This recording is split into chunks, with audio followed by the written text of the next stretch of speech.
Assalamualaikum warahmatullahi wabarakatuh. Saya Trisya Fujianti, guru SMK Negeri 2 Kuningan. Perkenankan saya untuk berbagi sedikit mengenai masalah yang dihadapi siswa, terutama remaja, dan bagaimana cara memahami dan mengatasi mental illness pada remaja. Menurut berita di kompas.com dan jurnal yang saya ambil, pada tahun 2020 hingga 2021-2022, COVID-19 membuat 64% masyarakat terkena imbasnya, bahkan sekitar 50% remaja terkena imbas dari pandemi ini sendiri, yaitu mereka mengalami masalah mental karena pola hidup yang langsung berubah drastis selama pandemi terjadi. Dan ini terjadi di usia dari mulai 14 tahun. Remaja sendiri adalah sosok yang memang berkembang di dua lingkungan. Yang pertama di lingkungan rumah dan yang kedua di lingkungan sekolah.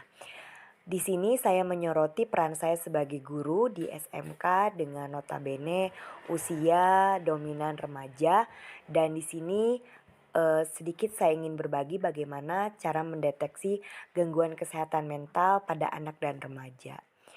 Ada 11 gejala umum yang memang sering terjadi kepada siswa ketika mereka mengalami mental illness atau penyakit mental. Yang pertama adalah mereka cenderung sedih dan menarik diri. Mereka cenderung menjadi introvert dan mengalami kekhawatiran atau ketakutan luar biasa tanpa alasan. Sehingga hal ini menyebabkan mereka terlibat dalam perkelahian, banyak masalah, bahkan lebih cenderung menyakiti orang lain. Kemudian banyak juga siswa yang mengalami mental illness yang mempengaruhi menurunnya prestasi akademik. Yang biasanya rajin, semangat belajar, mereka cenderung tidak mau peduli. Sehingga banyak juga yang mengalami perubahan gangguan makan.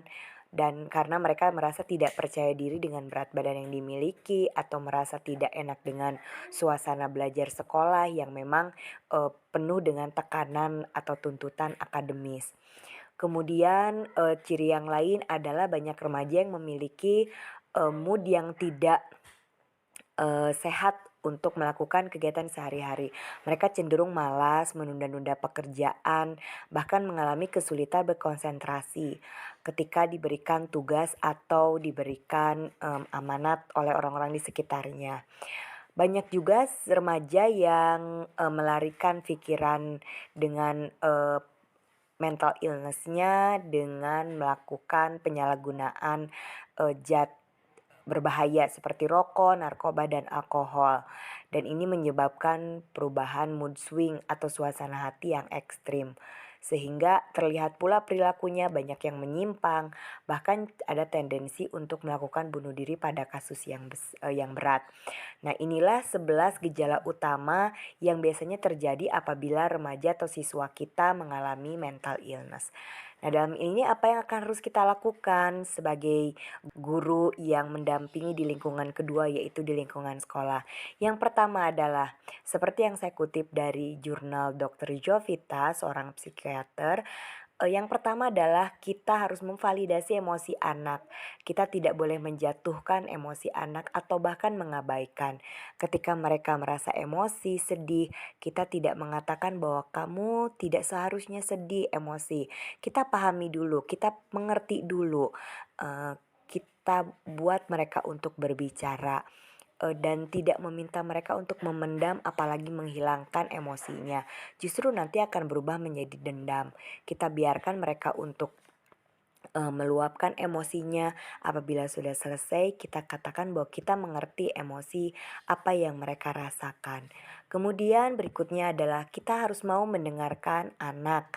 Sebagai guru yang baik, kita memasukkan unsur-unsur positif kepada keluh kesah masalah yang mereka sampaikan. Jangan sampai mengunderestimate atau merendahkan, bahkan menempelkan label seperti baper, sensitif, begitu saja kok nggak bisa, dan sebagainya. Kita dengarkan mereka, kita dengarkan apa yang mereka mau pahami, dan sampaikan bahwasannya Ada banyak solusi dalam kehidupan ini dan kita memberikan mereka masukan sebagai seorang yang dewasa. Kemudian, berikutnya adalah tetap lakukan komunikasi yang intens dengan anak-anak kita. Dokter Jovita mengatakan bahwa komunikasi itu tidak harus verbal, kita bisa lakukan nonverbal seperti mengusap, pundaknya, mengusap rambutnya, memeluk. Lebih baik dengan verbal juga, kita katakan kita mengerti apa yang dihadapi dan kita berikan masukan atau solusi, akan masalah yang mereka hadapi. Barangkali itu sedikit mengenai, mental illness. Sebenarnya simpel cara mengatasinya, hanya kadang kebanyakan dari kita ini selalu meng-underestimate remaja sebagai seseorang yang belum bisa mengatasi masalah. Padahal mereka bisa mengatasinya selama kita sebagai orang dewasa mampu untuk terbuka untuk membantu.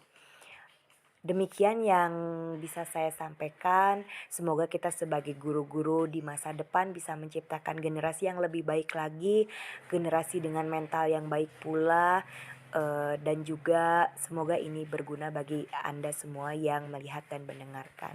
Saya Trisya Fujianti, guru SMK Negeri 2 Kuningan. eee, Semoga ini berguna untuk kita semua. Terima kasih atas perhatiannya. Wassalamualaikum warahmatullahi wabarakatuh.